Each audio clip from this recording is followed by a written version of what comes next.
Assalamu alaikum wa rahmatullahi wa barakatuh.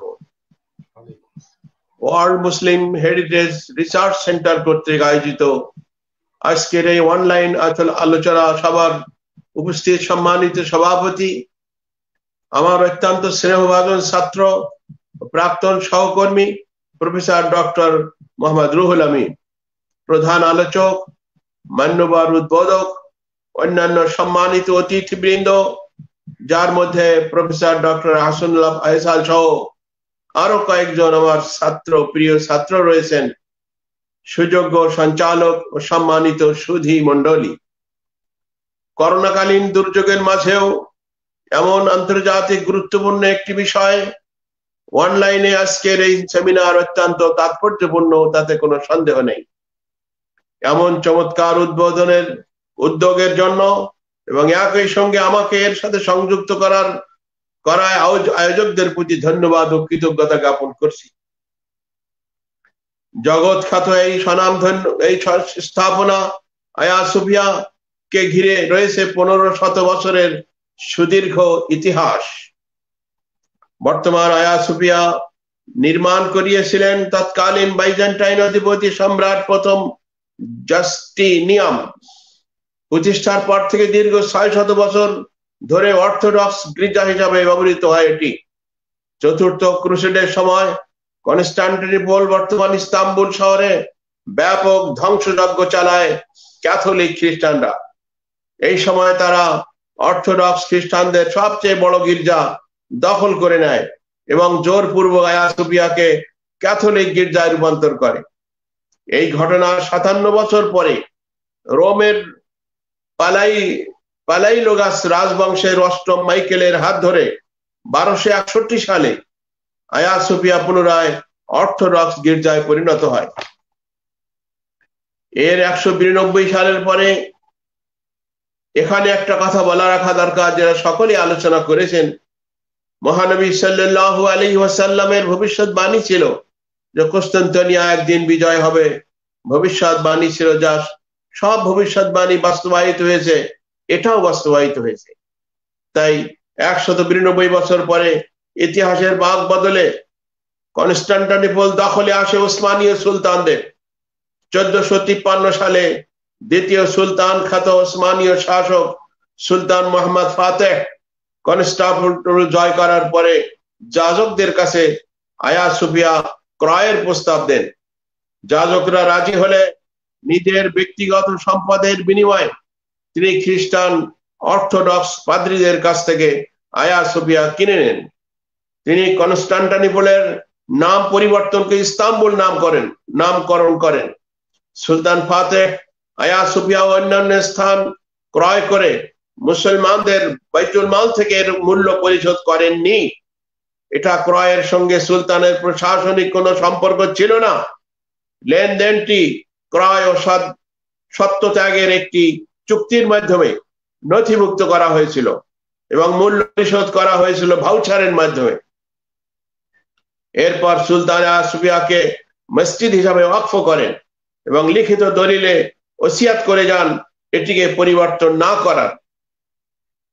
কারণ তার ইচ্ছা ছিল আয়া সোফিয়াকে মসজিদে বানিয়ে আশেপাশের এলাকা সহ মুসলমানদের কল্যাণে ওয়াকফ করে দেয়া।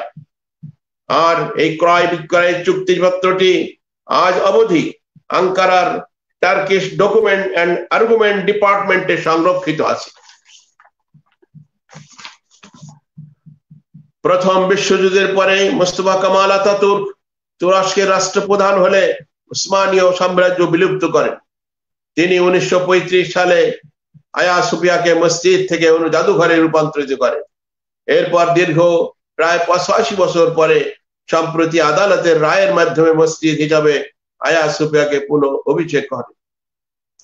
তবে এটা সত্য যে জন্ম থেকে আয়া সোফিয়া ক্ষমতার রাজনীতিতে একটি রাজনৈতিক কাঠামো হিসেবে ব্যবহৃত হয়েছে। বারবার অর্থোডক্সরা এটিকে ব্যবহার করেছে ক্যাথলিকদের বিরুদ্ধে নিজেদের বড়ত্ব প্রমাণে, আর ক্যাথলিকরা তা দখল করে অর্থোডক্সের বিরুদ্ধে মনস্তাত্ত্বিক হাতিয়ার হিসেবে ব্যবহার করেছে। এরপর ওসমানীয় সুলতান কনস্টান্টিনোপলের জয় করে যাজকদের থেকে কিনে নিয়ে আয়া সোফিয়াকে রূপান্তরিত করেন মসজিদে।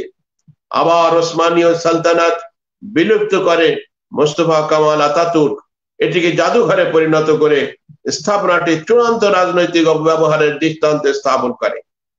একটি পরিসংখ্যান মতে বর্তমান তুরস্কের 75% নাগরিক আয়া সোফিয়াকে মসজিদ হিসাবে চায়। তাদের মতে যেহেতু সুলতান তার মালিকাধীন এই সম্পত্তিকে আল্লাহর ঘর মসজিদের জন্য ওয়াকফ করে দিয়েছেন, সেহেতু মসজিদ ছাড়া ভিন্ন উদ্দেশ্যের ব্যবহার রাষ্ট্রীয়, আন্তর্জাতিক ও ধর্মীয় সব দৃষ্টিকোণ থেকে আইনত অবৈধ। ফলশ্রুতিতে আদালতের রায় এর প্রতিফলন ঘটেছে। ফরাসি দার্শনিক ভলতেয়ার জানাচ্ছেন যে আমরা যেমনটা ধারণা করি, ওসমানীয়রা কখনোই খ্রিস্টানদের প্রতি কোনো ধরনের বৈষম্যমূলক কিংবা অসদাচরণ করেনি, বরং যেখানে ইউরোপ তার ভূখণ্ডে একটি মসজিদ নির্মাণের অনুমতি দিত না, সেখানে ওসমানীয়রা গ্রিকদেরকে দিয়েছে ইচ্ছা মতো গির্জা, চার্চ নির্মাণ ও ধর্ম পালনের অবাধিত অধিকার। অন্যদিকে ব্রিটিশ প্রাচ্যবিদ থমাস আর্নল্ড তার বিখ্যাত বই দি প্রিচিং অব ইসলাম স্বীকার করতে বাধ্য হয়েছেন যে বাইজেন্টাইন সম্রাটের অধীনে থাকা খ্রিস্টানদের চেয়ে সুলতান মুহাম্মদের ছায়ায় বসবাস করা খ্রিস্টানরা অধিকতর নিরাপত্তা ও সম্মানের জীবনযাপন করেছে। খ্রিস্টানরা ওসমানীয়দের আমলে পূর্ণ ধর্মীয় স্বাধীনতা ও ইনসাফপূর্ণ নাগরিক অধিকার ভোগ করেছে। কোন ধরনের নাগরিক বৈষম্য কিংবা অত্যাচার অবিচারের সম্মুখীন তারা হয়নি। সুতরাং আমরা দেখতে পাচ্ছি তুরস্ক ধর্মীয় স্বাধীনতা এবং সম্প্রীতির এক দীর্ঘ ঐতিহ্য রয়েছে। ফলে এই সিদ্ধান্তের ফলস্বরূপ তুরস্কে আভ্যন্তরীণভাবে বড় ধরনের ধর্মীয় সংঘাতের সম্ভাবনা আপাতত নেই।